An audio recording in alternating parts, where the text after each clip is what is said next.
We're talking about our good friend, Uncle Nick Cottone. And we'll tell you a little bit about Nick's very fine career as we honor him today. Nick initially raced modifieds on Long Island. Going back to the 1960s, I remember very well his yellow sedan 4U. That was at 4U at Wall Stadium and also at Old Bridge and even at East Windsor on the dirt. And then Nick decided to make the move to New Jersey, to the Garden State, because he had become good friends with Gil Hearn and Bob Russell and the other New Jersey racers, and Nick decided, well, I'm going to move to New Jersey where the action is. And he became a New Jersey resident.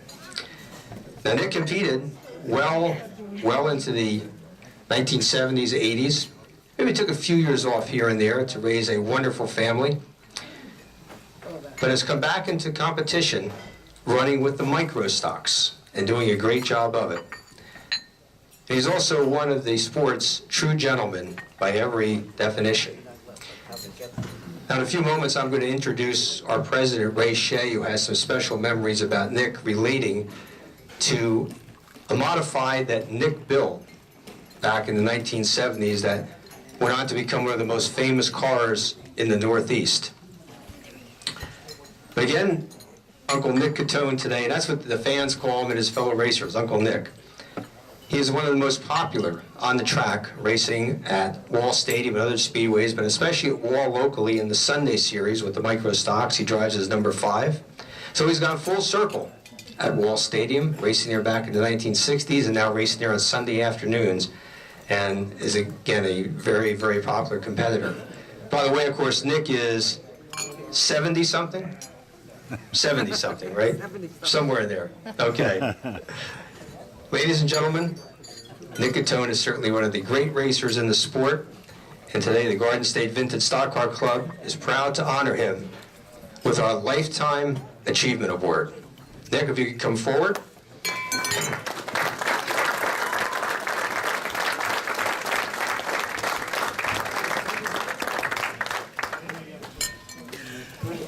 Our board will make the presentation to you, Nick, and then Ray Shea's got some thoughts about your career as well.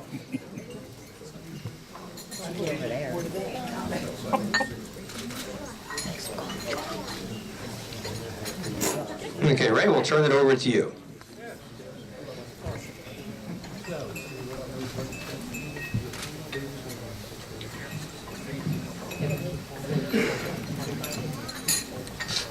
Good friend of mine, Gil Hearn, who I spent many a night with in the pits at Wall when I was racing and he was racing, but I never knew Gil.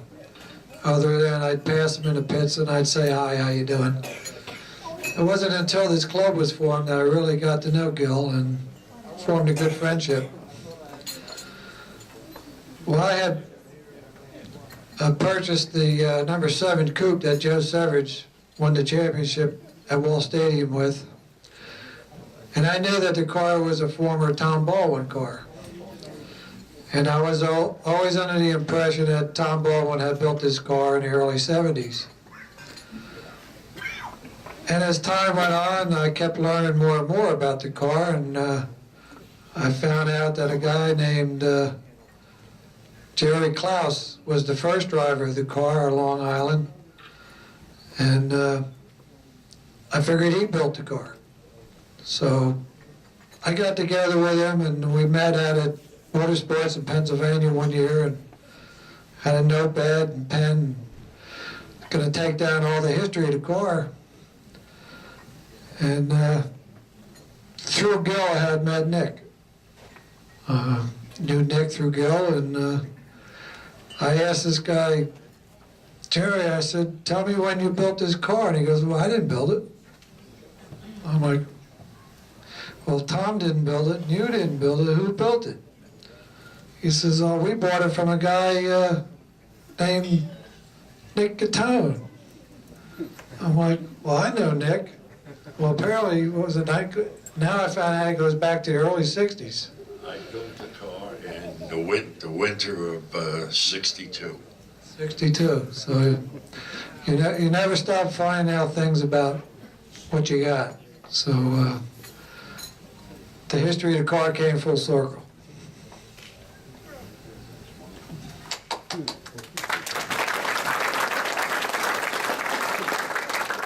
And by the way, as Nick will probably tell you here when he takes over the microphone in a moment, Nick, that car was built in a garage about as wide as this podium, right? That's about it. Not much more. Built in Brooklyn, New York, right? Queens, New York. Okay.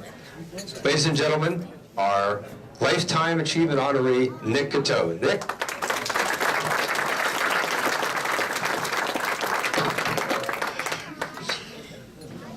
I am truly humbled. There's many faces here that I recognize, and many that I can't put a name to. But you've honored me today, and you can't know how much that means, because I've had a love of racing my whole life, and I always tried to keep my priorities straight, and I had to give it up. I had no money from day one. I built that car. I didn't own an electric drill. I burned a hole in a piece of metal, and then I filed it until the bolt fit.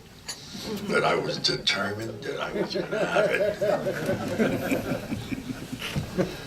And I think that's what it takes in racing. Dedication, and determination to do whatever has to be done. A lot of what I've been able to accomplish now in my old age. The number is almost 75. 3 more months, I'll be 75. You're a young guy. And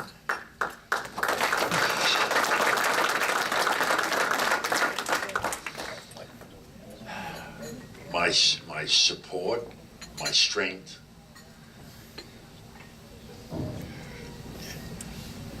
has all come from my wife, Judy. She's my crew chief. She gets her nails done on Saturday, and Sunday she's changing oil. But I guess you might say I broke her in right. When we got married, Gil was my best man, and decided to take her on a honeymoon. So we went to Oswego. And then the races were over about 11 o'clock at night. And I says, "What do you want to do tomorrow, hon?" She says, "I don't know. What do you want to do?" I said, "I want to go home." She says, "Okay." So without any sleep, we drove back to New Jersey and went to Wall Stadium. A couple of years ago, she says, "Honey," she says, "would you take me to Niagara Falls?" I says, "Okay." So we went to Oswego. And then we went to Niagara Falls. But I had to acknowledge her, because she's been so much support to me. And the rest of my family.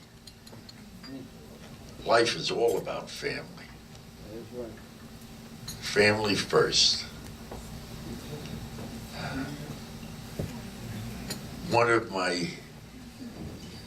Many of my happy moments in these past 4 or 5 years has been when a fellow will walk up to me in the pits. Guy, to me, he looks like a kid. He might be 50, 55 years old. And he says, "Uncle Nick," he says, "you're my inspiration." He says, "I hope to God I can do what you can do." And that's a feature win. And I've had a few of them. There are now 5 of us in the Sunday series that are over 70 years old. 4 of us will be racing with us, with our sons. And 1 races with a grandson. So, you know, you can do anything you want. You gotta have the heart, and you gotta have some support too. So, I can't thank the members of the club for this wonderful honor. And I hope to share many more days with all of you. Thank you.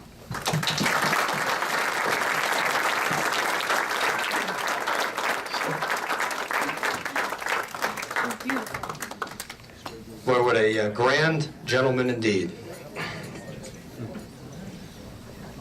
Thank you, Nick. Thank you for all you've given us, and he'll be out there right behind the wheel again in 2012 at Wall on Sundays. Okay.